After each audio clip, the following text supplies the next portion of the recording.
안녕하세요. 저는 경기도 평택에 사는 고등학생 남매를 키우고 있는 40대 후반 주부입니다. 학습지 교사를 하다가 5년 전부터는 전업주부로 집에서 아이들 케어하고 살림하고 있어요. 아이들 한창 공부할 때라 뒷바라지하고 돈도 참 많이 들어가는데 저는 다행히 돈 걱정 없이 아이들 보내고 싶은 학원 보내면서 키우고 있네요. 저도 참 힘들게 아등바등 살 때가 있었습니다. 편하게만 사는 사람은 없죠. 시부모 수발에 육아에 돈 문제 등등. 저 또한 그랬고요. 우리 부부가 본의 아니게 집안의 장남 노릇을 하는 바람에 남편이랑 싸우기도 참 많이 싸웠고요. 사실 우리 집안 골칫덩이는 큰형님 내외입니다. 젊을 때는 그 집 때문에 골탕 먹고 자존심 상하고 안 보고 살 생각 할 정도로 일이 많았어요. 결국 지금은 손절하고 살고 있죠. 오늘 제 사연은 우리 부부와 큰형님 내외가 왜 손절하고 살게 되었는지 드라마틱한 사연이니 재미나게 들어주시기 바랍니다. 우리 남편은 차남입니다. 저는 이 사람과 28살에 결혼했는데 그때만 해도 시댁이 잘 살았어요. 지방이긴 해도 그쪽 지방 유지에 땅도 많고 농사도 크게 짓는 대농이셨고요. 먹고 살 걱정 없는 집이고 남편이 차남이니 크게 골치 아플 것 없겠다 생각하고 시집 갔는데요. 살다 보니 그 집안 문제가 뭔지 보이더군요. 남편 집안에는 돈 잡아먹는 귀신 같은 존재가 하나 있습니다. 바로 남편과 위로 3살 차이 나는 큰 시숙입니다.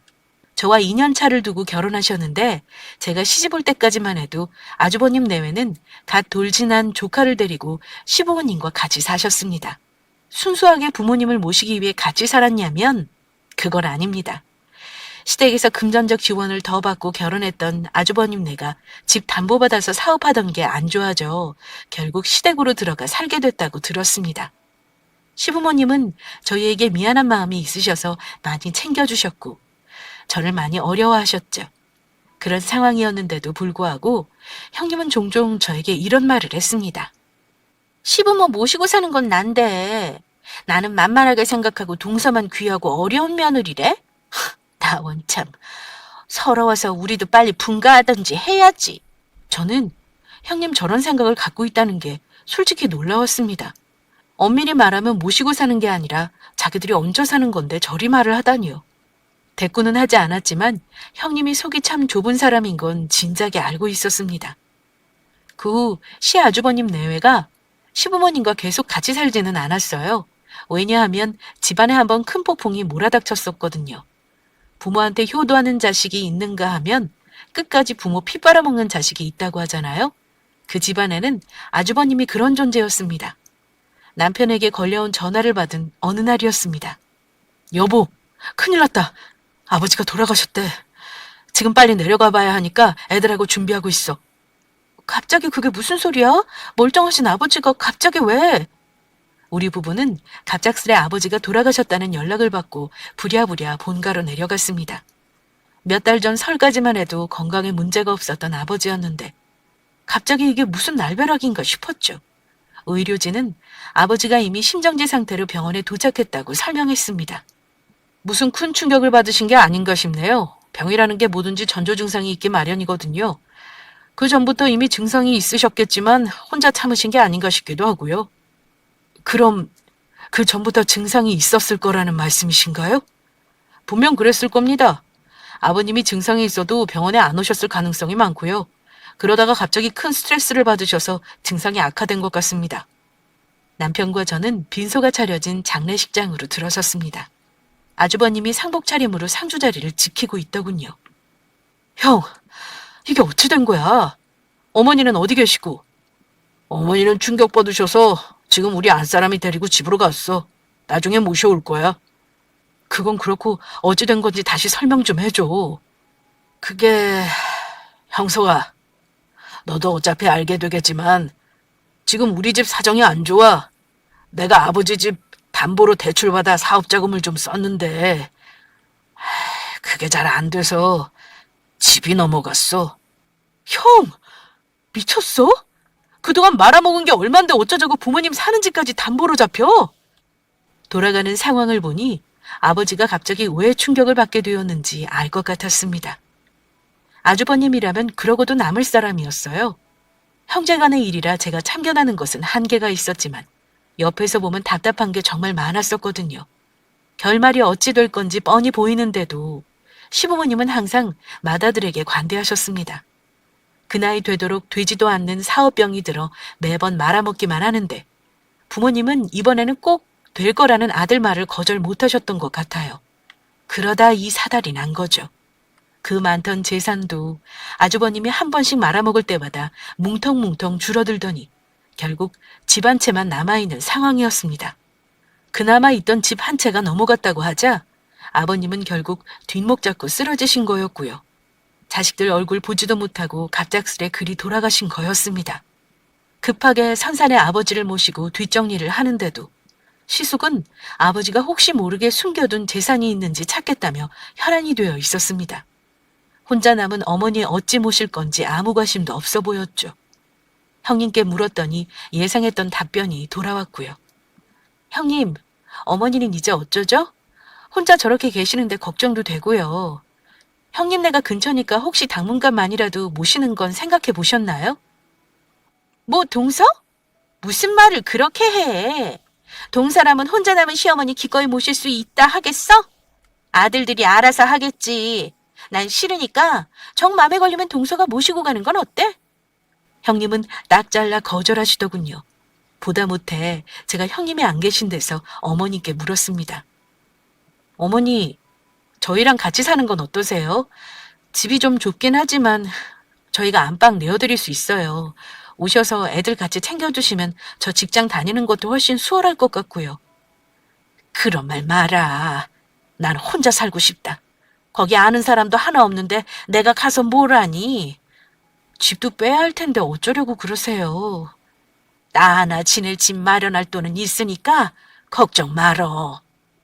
어머니는 자식에게 신세질 생각은 죽어도 없다며 끝까지 고집을 피우셨습니다. 결국 우리 부부는 어머니 고집을 꺾지 못했고 어머니는 작은 농가주택을 하나 마련해 사시기로 했고요. 아버지가 남긴 재산은 재산이라 할 것도 없었습니다. 아주버님이 다 말아먹고 결국은 어머니 사실 작은 집 하나가 전부인 셈이었습니다. 가지고 있던 그 많던 땅도 아주버님이 사업한다고 해서 명의도 넘겨주신 걸로 알고 있었고요. 이미 다 처분했다고 들었습니다. 그런 상황에 아주버님은 남편에게 어머니 부양 책임까지 전가했습니다. 형서가, 너도 내 사정 알겠지만 내가 어머니 신경 쓸 수 있는 상황이 아니라서 말이야. 내가 연락할 때까지 어머니 좀 부탁할게. 형, 어머니 돌보는 거야 누구든 사정되는 사람이 하는 거라지만 더 이상 돈으로 사고치면 곤란해. 형이 다 털어먹고 겨우 어머니 계실 집 하나 건졌어. 그것만은 손대지 말아줘라. 야, 걱정하지 마. 형이 무슨 쓰레기인 줄 알아? 두고 봐. 내가 이번 사업 꼭 성공하면 그동안 부모님한테 빚진 거 갚을 테니까. 형, 제발 여기서 더 이상 뭘 하려고 하지 마. 그냥 적은 돈이라도 꼬박꼬박 나오는 월급쟁이를 하는 게 낫지 않겠어? 야, 내 나이에 누구 밑으로 들어가서 일을 하겠어. 넌 상관 말고 잠자코 있어. 그 후 혼자 계시는 시어머니를 돌봐드리는 건 우리 부부의 몫이었습니다. 매주는 내려가지는 못해도 한 달에 한두 번은 내려가 장도 봐드리고 청소도 해드리고 2년이 넘게 해드리는 동안 아주버님 내외를 본 건 손에 꼽을 정도였습니다. 그것도 아주버님 기일의 제사 때나 얼굴을 보는 정도였고요. 명절에 모이긴 했지만 형님은 시댁에 먼저 와서 음식을 한 적은 없었습니다. 제가 알기론 집에서 살림만 한다고 들었는데 뭐가 그리 바쁜 일이 많다고 하는지 모를 일이었죠. 늘 저와 어머니가 제사 음식을 다 준비한 다음에 나타나서 상만 차리고 아주버님을 재촉해 자리에서 일어나기 일쑤였으니까요. 솔직히 며느리 입장에서요. 그것도 맏며느리도 아닌 둘째 며느리 입장에서 넉넉지도 않은 형편에 실질적인 맏며느리 노릇하는 거 좋지만은 않았습니다. 시어머니가 좋은 분인 것과는 별개로 저는 큰아주버님 내외가 저렇게 기본적인 자식돌이도 하지 않는 게 괘씸했습니다. 아무리 사람이 형편이 어렵다고 해도 말 한마디가 어려운 건가요? 우리 대신 어머니한테 신경 써줘서 참 고맙다는 말 한마디만 들었어도 그렇게 기분 나빴을 것 같진 않았습니다. 알아달라고 하는 일은 아니지만 아무리 가족 간 형제간이라고 해도 뭐든 당연한 건 없는 법이니까요. 대가바라고 하는 효도 아니라지만 가끔씩 속에서 치밀어 오르는 울화는 어쩔 수 없었습니다. 그런데 가만히 있는 우리 부부를 형님 내서 또 건드려 제가 폭발했던 사건이 생기고 말았습니다. 동서, 우리 좀 볼 수 있을까? 남편이 할 말이 있어서 그러는데 사방님 퇴근하면 몇 시지? 우리가 동서 집으로 갈게. 전화로는 안 되는 얘기인가요? 퇴근하면 7시가 넘을 텐데요. 상관없어. 우리 이따 갈 테니까 서방님한테 말이나 해놔줄래? 중요한 일이라 동서도 같이 들었으면 해서 말이야. 전화를 끊고 불안감이 밀려오더군요. 중요한 일이라는 게 뭐가 있겠습니까? 보나마나 돈 얘기를 할 게 뻔했죠. 저는 형님과 통화를 마치고 남편에게 미리 신신당부를 했습니다. 당신 절대 돈 빌려달라는 거에 해준다고 하면 안 돼? 돈 관리 전부 내가 하고 있다고 나한테 떠넘겨. 알겠어? 만약 형님에서 돈 해달라는 거에 해주겠다 그러면 그 순간부터 나랑 같이 살 생각 안 하는 게 좋을 거야. 알겠어? 무슨 말인지 들어보지도 않고 벌써부터 걱정을 하고 그래? 걱정하지 마. 내가 당신 허락 없이 그럴 순 없는 거 알잖아. 남편의 다짐을 받고 나서야 안심을 했습니다. 저녁이 되어 약속대로 찾아온 아주버님 내외와 마주 앉았는데 서로의 안부를 묻지도 않고 아주버님이 대뜸 말을 먼저 꺼내더군요. 부탁 좀 하려고 만나자고 했다. 부탁이라는 단어를 듣자마자 소름이 돋더라고요. 역시 돈 얘기를 할 게 틀림없다 추측하고 저는 마주 잡은 두 손에 힘을 꼭 주었습니다. 실은 아버지가 돌아가시기 전에 나 사업하는데 보태라고 땅을 증여해 주신 게 있었거든. 대부분 팔았는데 그중에 일부가 안 팔려서 가지고 있는 게 있어. 그럼 그냥 가지고 있지 무슨 말을 하려는 거야? 그게 내놔도 팔리지도 않고 가지고 있어봐야 재산세만 내야 해서 참 처치 곤란이라서 말이야. 당장 돈이 필요한데 팔리지가 않아. 형서가 어차피 그 땅 가지고 있으면 언젠가는 팔릴 거 아니냐? 우리가 너한테 증여해 줄 테니까 땅값을 우리한테 치러줄 수 있을까? 빨리 팔린다면 우리가 팔겠는데 지금 돈이 급해서 그래. 부탁 좀 하자. 땅? 그 땅이 왜 안 팔리겠어? 그만한 가치가 없어서 그런 거 아니야? 시세는 얼만데? 지금 다 해서 한 5천 정도? 너 그 땅 나중에 오를 수도 있는데 5천이면 싼 거다. 형제니까 싼 값에 후려쳐서 파는 건 줄 알아. 5천? 형, 그런 큰 돈이 지금 당장 어디서 나와? 나도 이 사람 허락은 받아야지.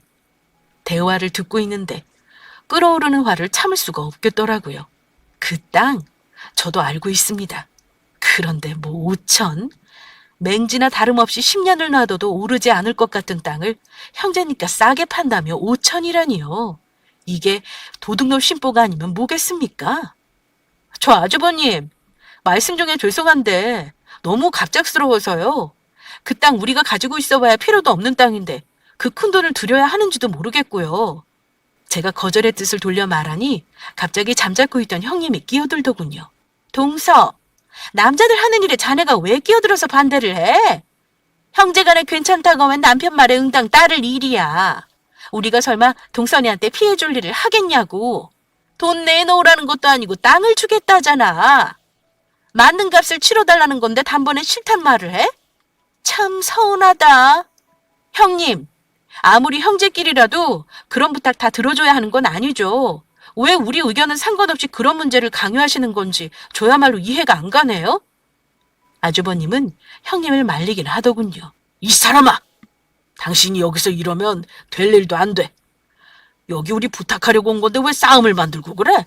당신이나 가만히 있어요. 동생한테 그렇게 쩔쩔매면서 말하니까 이러는 거 아니에요. 대화가 말다툼으로 번져가자 남편은 황급히 자리를 파하려고 했습니다. 형수님 그만하세요. 형도 그만해. 우리 입장에선 갑작스러운 거 당연한 거 아니야? 오늘은 이만 돌아가요. 생각해보고 내가 나중에 연락 줄 테니까. 아주버님 내외가 돌아가고 저는 남편에게 절대 그 땅 사지 말라고 신신당부를 했습니다. 나는 싫다고 분명히 의사 밝혔어. 당신 아주버님한테 똑똑하게 말해. 알겠어? 우리가 무슨 호구야? 형님 내 돈 대주는 사람도 아니고 그런 땅 받아서 어느 세월에 팔아먹겠다고 5천이나 돈을 줘?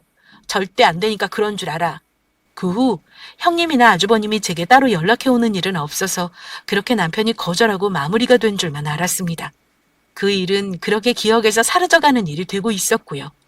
그런데 어느 날 집으로 날아온 은행의 안내서 한정을 보고 저는 깜짝 놀라고 말았습니다. 그건 남편이 대출을 얼마 받았는지 이율과 상환기간이 안내된 안내서였는데요. 금액은 무려 3천. 대체 무슨 일이 있기에 그 큰 돈을 대출받고 나한테 말도 하지 않았는지 궁금했습니다. 화를 내더라고요. 자초지종은 들어야 했기에 퇴근한 남편에게 물었죠. 당신 나 몰래 대출받았더라? 저는 은행에서 온 안내 우편을 남편 앞으로 내밀며 물었습니다. 남편은 움찔하는 듯 하더니 이내 털어놓을 생각으로 제게 앉아보라고 하더군요. 여보, 조금만 더 있다가 말하려고 했어. 계속 숨길 생각은 아니었으니까 화내지 말고 내 말 좀 들어주라. 그래. 일단 들어볼 테니 말해. 실은 지난번에 형이 말했던 땅 말이야. 저는 땅이라는 말을 듣자마자 도끼 눈이 된 채 남편을 바라봤습니다. 그 땅 그냥 내가 받았어. 형이 힘들다고 죽겠다는데 어떻게 해. 우리 집 다녀가고 나서 며칠 있다 형이 혼자 우리 회사까지 찾아와서 만나자고 하더라고. 형수 없는 데서 말 들어보니 사정이 너무 딱한 거야. 지금 사는 곳도 월세래. 보증금 빼도 돈이 안 된대. 이번 사업이 마지막이라고 하도 사정을 해서. 미안하다. 당신 허락 없이 일 저질러서. 진짜 당신네 집안 어이가 없다. 이미 저질러 놓고 미안하긴 뭐가 미안해. 당신 이렇게 호구짓을 자처하니까 당연한 줄 알지. 대체 돈은 어디서 났어? 돈 모자라서 대출 3천 받고 주식 2천 팔았어. 그 땅을 정말 5천 주고 받았다는 거야? 미쳤다. 미쳤어. 당신 진짜 형한테 눈탱이라도 맞아도 단단히 맞은 거야. 언제까지 그러고 살 거야? 이번이 마지막이야, 여보. 우리는 그래도 먹고 살만 하잖아. 형한테도 이제 2번 다시 나한테 돈 얘기하지 말라고 단단히 일러뒀으니까 이제는 그럴 일 없을 거야. 모르겠다, 나는. 한 번이 어렵지 2번째, 3번째는 쉬운 거 몰라? 부모님한테 손 벌려서 재산 다 털어먹고 이제는 동생한테 그러는 거 아니냐고. 나 몰래 일을 저질러버린 남편에게 너무 화가 났습니다. 노발대발 화를 내봤자 이미 엎질러진 물이었지만요. 이미 줘버린 돈 제가 가서 내놓으라고 할 수도 없는 거고요. 그러면서 남편이 이러더군요. 땅 등기만 하면 되는데 대신 이 땅은 당신 앞으로 해줄게. 그럼 됐지? 나 이번 한 번만 봐주는 거다. 아이고, 그 땅 뭐 얼마나 한다고. 화를 내봤자 어쩔 수 없다는 건 알지만 등기를 제 앞으로 해주겠다는 말에도 쉬이 마음이 가라앉지 않았습니다. 이번이 마지막이라고는 남편을 한번 믿어보기로 했습니다. 그리고 형님네는 정말 밉지만 조카가 불쌍하기도 했고요. 우리 애들과 3살 더 어린 조카가 눈에 밟혀 저도 그냥 넘어가기로 큰 마음을 먹었죠. 그리고 나중에 등기권리증을 남편이 제게 주더군요. 당신 땅이니까 팔던지 묵히던지 마음대로 해. 당장 팔아도 괜찮다는 거지. 그럼 당신 대출받은 건 어쩌고? 3천이야 그냥 갚으면 되지 뭐가 걱정이야. 나 땅 판 돈 달란 말 안 할 테니까 구워 먹든 삶아 먹든 당신 맘대로 해. 저는 남편 말에 그래도 그 땅 얼마 나는지 알아는 보자 싶어 그 땅 공시지가를 조회해봤습니다. 그런데 공시지가를 보고 너무 놀라고 말았습니다. 평당 10만 원도 안 하는 아무 쓸모도 없는 땅. 다 해봤자 시세로 2천이나 되려나요? 저는 너무 화가 나서 남편에게 말했습니다. 내가 그럴 줄 알았지. 내가 말했지? 당신 형한테 눈탱이 맞은 거라고. 그 땅 얼마인 줄 알아? 그거 아무리 잘 받아봤자 다 해서 2천만 원밖에 안 하는 땅이더라. 그걸 5천을 주고 형한테 줘? 당신 알고 있는데 일부러 그런 거 아니니? 이게 자선사업이 아니면 뭐야? 뭐? 여보, 나 진짜 몰랐어. 형이 시세가 그렇다길래 그런 줄만 알았지. 취등록세 내는 것도 그럼 더 낸 거 아니야? 정말 당신 형은 누굴 닮아 그렇게 사기꾼 기질이 있어? 다시는 상종도 하기 싫다. 어? 나도 진짜 몰랐어. 그럼 형이 웃돈 받아 나한테 팔았다는 거네? 기가 막히다 나도. 남편을 보아하니 정말 몰랐던 것 같긴 했습니다. 알았다면 대출까지 받아서 주진 않았겠죠. 그냥 2천만 주고받았어야 하는 땅을 3천이나 더 주고 형한테 산 후구가 바로 우리 남편이었습니다. 당장 내놓는다고 팔리지도 않는 땅, 뭐 하나 싶어 팔 생각도 접었습니다. 저는 등기권리증을 받아 깊은 곳에 처박아 놔 버렸습니다. 땅 잘못 사면 20년이 지나도 그 가격 그대로 하는데 어디선가 들은 말이 생각나자 속이 더 끓어오르더군요. 이깟 땅 처박아 놓고 없는 셈 치자. 저는 5천만 원 정말 어려운 불우이웃에게 기부했다 생각하자고 맘먹기로 했습니다. 아무리 마인드 컨트롤을 한다고 해도 가끔씩 불끈불끈 솟아오르는 화는 어쩔 수가 없지만요. 그 일이 있고 나서 저는 아주버님 내외를 평온한 마음으로 볼 수 있을 것 같지 않아 한동안 명절에 따로 내려갔습니다. 남편에게 전해 듣자니 망할 것 같던 형님은 사업이 잘 되고 있다고 하더라고요. 다행이었습니다. 또 망해서 가족들한테 피해를 주는 것보다 얼굴 안 보고 살더라도 사업이 잘 되는 쪽이 제가 마음이 편할 것 같았어요. 그놈의 사업이라도 잘 되어야 다른 식구를, 특히 우리 부부를 괴롭히지 않을 테니까요. 그 후 1년간은 아주버님 내외를 제가 피하기도 했고 마주친 적이 없었습니다. 앞으로도 가능하다면 계속 그렇게 지내고 싶었는데 어쩔 수 없이 볼 일이 생기긴 하더군요. 어머님 생신이라 어쩔 수 없이 1년 만에 보게 된 아주버님 내외는 행색은 전보다 나아 보였습니다. 일단 차를 고급 세단을 끌고 왔더군요. 아무리 다퉜어도 핏줄은 진한 게 맞는 건지 남편은 속도 없는지 형에게 아른 체를 했습니다. 형, 사업이 잘 되는가 봐. 좋은 차 끌고 왔네? 그럼 형 말이 맞지. 이번에는 내가 될 사업이라고 그랬잖냐. 너도 좋아 보인다. 애들도 많이 컸네. 아이고 재수씨, 그동안 잘 지내셨어요? 오랜만입니다. 아무 일 없다는 듯 인사를 하는 아주버님을 모른 척 할 수는 없으니 저도 인사는 했습니다. 네, 잘 지내셨어요? 형님도 그렇고 아주버님도 얼굴이 좋아 보이시네요. 다행이에요. 잘 지내시는 것 같아서요. 제 말을 들은 형님이 갑자기 입을 삐죽거리며 이러시더군요. 뭐 우리가 얼마나 거지꼴이었길래 그런 말을 해? 동서 참말 기분 나쁘게 한다? 무슨 심수를 저렇게 부리는지 속으로 또 부하가 치밀었지만 참았습니다. 그 자리에서 형제끼리 다툴 수는 없는 노릇이잖아요. 시어머니는 오래간만에 형제들이 한자리에 모인 게 그저 좋으신 듯 했습니다. 아버지 돌아가시고 나서 이렇게 다 같이 모이는 게 얼마만이니? 내 걱정들 말고 니들 열심히 돈 벌어서 잘 살면 나는 그걸로 좋게.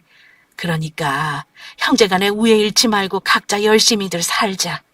앞으로는 큰애 너도 명절에 꼭 와라. 차례는 안 지내도 이렇게라도 가족들 얼굴 보고 살아야 하는 거다. 네, 어머니 걱정 마세요. 앞으로는 저희도 명절에 올 테니까요. 자, 이거 받으세요, 어머니. 어머니 생신 축하드리는 용돈입니다. 웬일로 큰아주버님이 어머니 용돈까지 챙겨왔더군요. 곳간에서 인심난다더니 사람이 돈이 있으니까 베풀 줄도 알게 되는 건가 봅니다. 그런 아주버님 옆에서 형님은 뭐가 그렇게 못마땅한지 그저 얼굴을 찌푸리고 앉아 있었고요. 명절 때 시댁에 오는 게 싫은 건지 아니면 남편이 어머니한테 용돈을 주는 게 싫은 건지 알 수 없었죠. 달라진 건 없었습니다. 그 뒤로도 혼자 계신 어머니를 챙기는 건 저와 남편의 몫이었고 형님네는 늘 그랬듯 거의 어머니를 들여다보지 않았습니다. 그래도 명절에는 숙제하듯이 꼬박꼬박 찾아오긴 하더라고요. 그러다가 설날을 앞두고 있던 어느 날 형님한테 전화가 왔습니다. 동서, 혹시 설에 언제 시댁에 갈 거야? 결혼할 때부터 지금까지 항상 저는 명절 때면 항상 시댁에 명절 전에 갔습니다. 그러고 나서 친정에 갔고요. 친정에 늦게 가지도 않아요. 명절 전날에 점심 먹고 시댁 가서 음식 먹고 하루 자고 명절 당일에 차례 지내고 아침 먹고 적당히 정리하고 바로 친정 갑니다. 그걸 모를 리 없는 형님이 그렇게 묻는 게 좀 이상했지만 의도는 뻔했습니다. 미리 와서 일하는 게 싫다는 거죠. 형님, 저는 설 전날 미리 가려고요. 형님은 일 있으면 그냥 당일에 오셔요. 식구들 없어서 크게 할 일도 없는데요, 뭘. 그래? 그럼 설날 아침에 갈게. 동서도 그렇고 종년처럼 일만 하지 말고 이번엔 친정부터 먼저 가지 그래? 왜 자기 목소리도 못 내고 그렇게 살아? 맞벌이도 하면서. 이러시는데 엄청 당황했습니다. 저는 시댁에 불만도 없고 본인이 시댁에 불만이 있다면 있는 거지 저까지 끌어들이며 같이 욕하는 건 좀 아니다 싶어 한마디 했습니다. 형님, 그동안 보셨으니 아시겠지만 어머니가 시집살이 시키시는 분도 아니고 저는 별로 힘들지 않아요.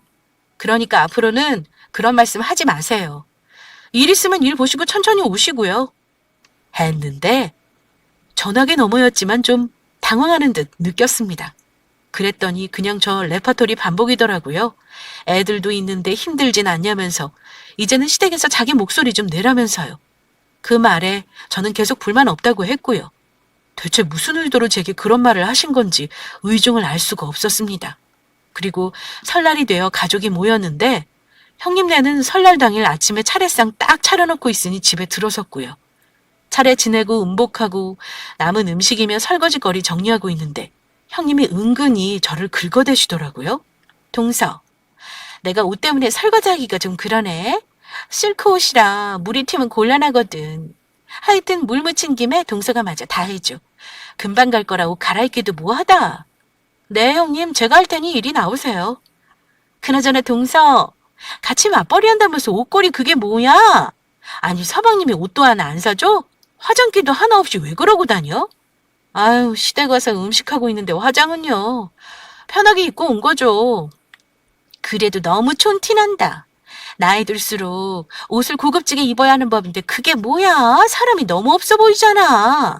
대체 저게 나를 걱정해서 하는 말인지 무시하느라 하는 말인지 헷갈리는데 옆에 있던 남편이 그 말을 들어버렸나 봐요.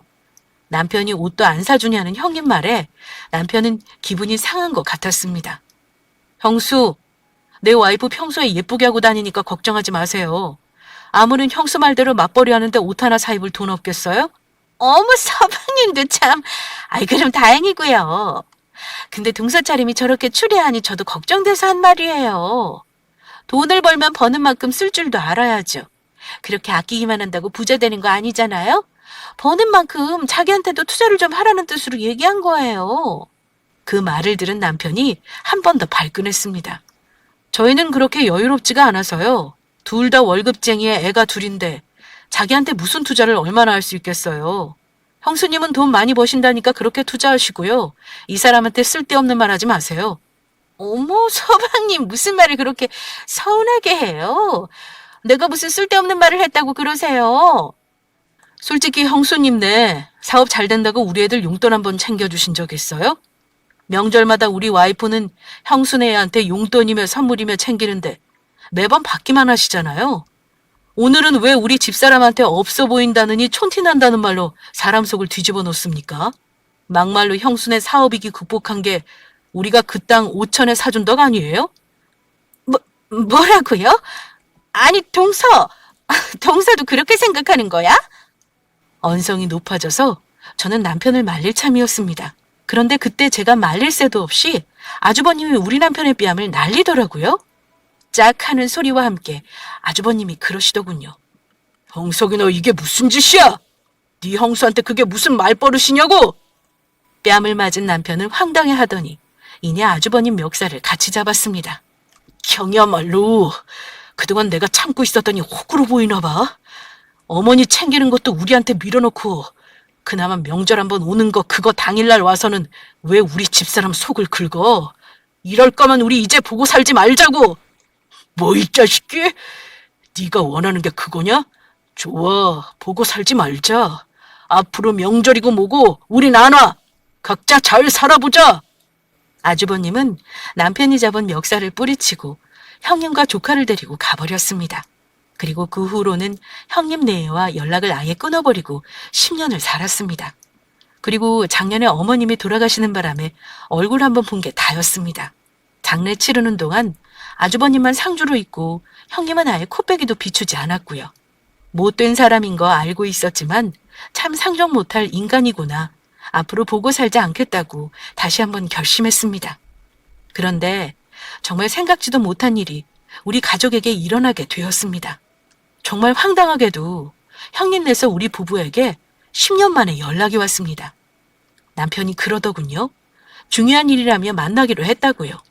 저는 분명 무슨 꿍꿍이가 있다 생각했고 혼자 만나지 말고 같이 만나자고 했죠. 그래서 10년 만에 아주버님 내외를 만났는데요. 예전에 땅으로 우리에게 단판을 지으러 왔을 때처럼 말하더군요. 긴 말 안 하고 본론만 말할게. 형소가, 우리가 너네한테 준 땅 있지? 그거 우리가 다시 살게 팔아라. 뭐? 그걸 다시 왜 팔으라는 거야? 그때 네가 도와준 거 잊은 적 없었어. 화해의 의미로 우리가 웃돈 더 주고 살게. 10년 전 5천에 네가 가져갔으니 1억 주마. 그럼 너희가 남는 장사 아니니? 형, 그거 4명이 땅 아니야. 우리 집사람 포로 등기해줬거든? 주는 것도 우리 집사람 마음이니 내가 대답 못하겠다. 재수씨, 그 땅 아직도 안 팔고 있었던 거면 관심도 없었던 거네요. 우리한테 다시 넘기세요. 가만 생각해보니 1억 받고 파는 것도 나쁘지 않겠다 싶더라고요. 갑자기 도와준 빚을 갚겠다는 아주버님 말에 정말 그런가 싶기도 했고요. 그래도 10년이라는 세월이 흘렀으니 시세 확인은 해봐야 한다는 생각에 제가 그랬습니다. 저도 시세는 알아보고 제 값은 받고 싶네요. 저희한테 시세보다 웃돈 얹어서 팔아먹으셨잖아요. 저도 손해보고 팔고 싶지는 않아서요. 제가 대답하니 아주버님 얼굴에 당혹감이 스치더군요. 똥마려운 개처럼 우물쭈물 하더니 그 자리에서 확답을 달라기에 싫다고 거절했습니다. 그리고 다음날 바로 부동산에 땅값을 알아봤는데 솔직히 너무 놀랐습니다. 그동안 그 땅의 존재를 아예 잊고 살았는데 그 지역에 개발 호재가 있어서 제 땅이 무려 100배가 올라 지금은 20억이나 한다는 겁니다. 네? 20억이요? 그 땅이요? 네, 사모님. 혹시 땅 파실 건가요? 지금 내놓으시면 금방 팔려요. 사려는 사람들 줄 섰거든요. 아니요. 지금은 안 팔게요. 그냥 보상받는 게 낫겠죠. 어쨌든 감사합니다. 남편에게 말하니 그 반응은 아주 그날 어깨춤까지 추면서 신나게 집에서 술까지 마시고 파티했습니다. 여보, 아주버님 말이야. 혹시 그 개발 호재 알고 우리한테 땅 다시 팔라는 것 같아. 갑자기 나타나서 그러는 거 딱 그거지 싶어. 내 생각도 그래. 걱정 마. 이미 우리 앞으로 등기 다 된 건데 형님이 그 땅 다시 가져갈 명분 없으니까 그냥 전처럼 연락 끊고 살 거야. 글쎄, 아주버님이랑 형님이 과연 가만히 있을까? 걱정대로 그날 이후 아주버님 내외는 땅 문제로 저와 남편을 괴롭혔습니다. 전화해서 땅을 팔라 조르는가 하면 심지어 형님은 제게 악다구니를 쓰기까지 했습니다. 뭐에 쫓기고 있는 건지 무슨 돈 내놓으라는 소리까지 하면서요. 동서, 그 땅 원래 우리 거야. 안 돌려주면 우리 소송해서라도 받아낼 거야. 우리한테 되돌려주기 싫으면 그 땅 팔아서 우리 몫을 주던가. 형님, 저희한테 그 땅 팔아넘기려고 사기까지 쳤으면서 지금 와서 내놓으라는 게 말이 된다고 생각하세요? 억지 부리지 마세요. 자꾸 이러시면 우리도 법적으로 할 겁니다. 시달리는 게 너무 힘들어 더 이상 안 되겠더라고요. 남편에게 말해서 단판을 지으라 했습니다. 결국 남편은 고심 끝에 형님 내외를 변호사 사무실로 불렀습니다. 우리 부부는 미리 변호사에게 이 일로 상담을 받았고요. 그 땅은 상속이 아니라 형제끼리 증여가 된 것이기 때문에 땅이 올랐다고 해서 형님과 재산을 나눠 가져야 할 이유가 없다고 했습니다. 사무장이 설명을 하는데도 불구하고 형님은 그 사실을 인정하지 않고 펄펄 날뛰더군요. 그런 게 어딨어. 법이 무슨 소용이야. 원래 우리 거였고 그렇게 헐값에 줬는데 올랐으면 당연히 형이랑 나눠야지. 안 그래? 그래도 동생이 주겠다는 맘만 먹으면 줄 수 있는 거야. 형님이 말도 안 되는 소리를 하니 옆에 있던 사무장이 그러더군요. 하지만 동생 쪽에서 줘야 할 의무는 없습니다. 물론 가족 간의 재산을 나누고 싶다고 한다면야 가능하겠지만 문제는 소유자가 그럴 의사가 없다는데 이렇게 강제로 내놓으라 하는 건 잘못이라는 거죠. 법적으로 이 땅은 이댁 사모님 소유니까요. 게다가 10년 전에 땅 파실 때는 시세보다 더 받고 파셨던데요. 형님은 앙칼진 목소리로 소리를 지르더군요. 법이요? 법으로 하면 그 땅 우리 거죠. 엄연히 아버님이 우리한테 주신 거고 그걸 우린 헛값에 넘긴 거고요. 이쪽에서 부당하게 이득을 보고 있는 거라고요. 부당이득 반환인지 뭔지 그 소송 안 되나요? 소송해서라도 가져와야겠네요. 사무장님은 막무가내인 그 부부를 보고 고개를 저으시더군요. 남편은 소송을 하든지 마음대로 해. 우리는 형한테 이 땅 줄 생각 없어. 법적으로 아무 문제 없다는 거 들었지? 앞으로 이 일로 나나 우리 집사람 괴롭히면 10년 전에 나한테 사기친 거랑 지금 억지 부리는 거로 둘 다 고소해버릴 테니까 그렇게 알고 돌아가. 다신 우리 눈앞에 나타나지 말고 꺼져! 남편이 강하게 나오니 갑자기 아주버님이 꼬리를 내리더라고요. 형서가, 너 형제끼리 안 보고 살 거야? 너 임마 내가 지금 힘들게 사는 거 모르는구나. 그럼 그 땅 팔아서 조금만 도와줘. 그럼 다시는 니들 앞에 안 나타날게. 아마 아주버님 사업이 또 힘든가 보다 짐작이 가더군요. 이제는 넌덜머리가 날 지경이었습니다. 더 이상 속기도 싫고 앞으로 소식도 듣기 싫었고요. 저는 아무 말 없이 나와 집으로 와버렸습니다. 뒷수습은 남편에게 맡겨놓고요. 이제는 그쪽 집안을 상대하는 게 피곤했습니다. 나중에 집에 온 남편이 그러더군요. 형 사업이 망하기 일보 직전이라면서요. 아마 자금이 급한데 저한테 돈 빌릴 생각하다가 땅이 올랐다는 걸 알게 되었나 봐요. 등기를 보니 제 이름으로 되어 있는 거 보고 찾아왔겠다 싶었습니다. 나 다시는 당신의 형 보고 싶지 않아. 그렇게 해줘. 당신 마음 약해져도 난 아니야. 이번에는 절대 못 참아. 그래, 걱정 마. 나도 그럴 생각 없으니까. 그나저나 여보, 우리 이제 진짜 부자야. 그러게. 나 아직 안 믿기지 뭐야? 열심히 사니까 아버님 어머님이 우리한테 복 내려주신 거 아닐까? 저와 남편은 마주보며 웃었습니다. 그 후 결국 아주버님과 손절하고 지금까지 지내고 있어요. 저희는 몇 년 후 그 땅 보상금 받고 여유롭게 아이들 키우며 집도 대출 없이 샀고요. 저는 말씀드렸듯 학습지 교사 일도 그만뒀습니다.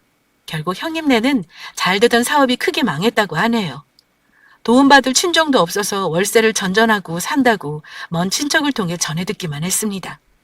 자기 꾀에 자기가 넘어간 꼴이 아니고 뭐겠습니까?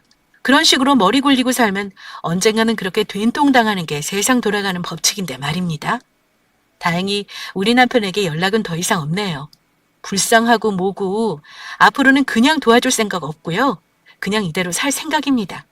매정하다고 하셔도 아직은 제 생각이 그러네요. 가족이라도 서로 기본도리는 하고 살아야 한다는 게 제 생각이고요. 그거 모르는 형님네랑은 가족으로도 지낼 생각 없습니다. 제 사연 어떠셨나요? 추석이 지나고 나면 시월드에 대한 사연이 엄청 많아질 것 같은데요. 제 사연도 막대 먹은 시월드 가족에게 시원하게 복수한 사연이니 들으시는 애청자분들 마음이 조금이나마 후련하셨으면 합니다. 긴 얘기 들어주셔서 감사합니다.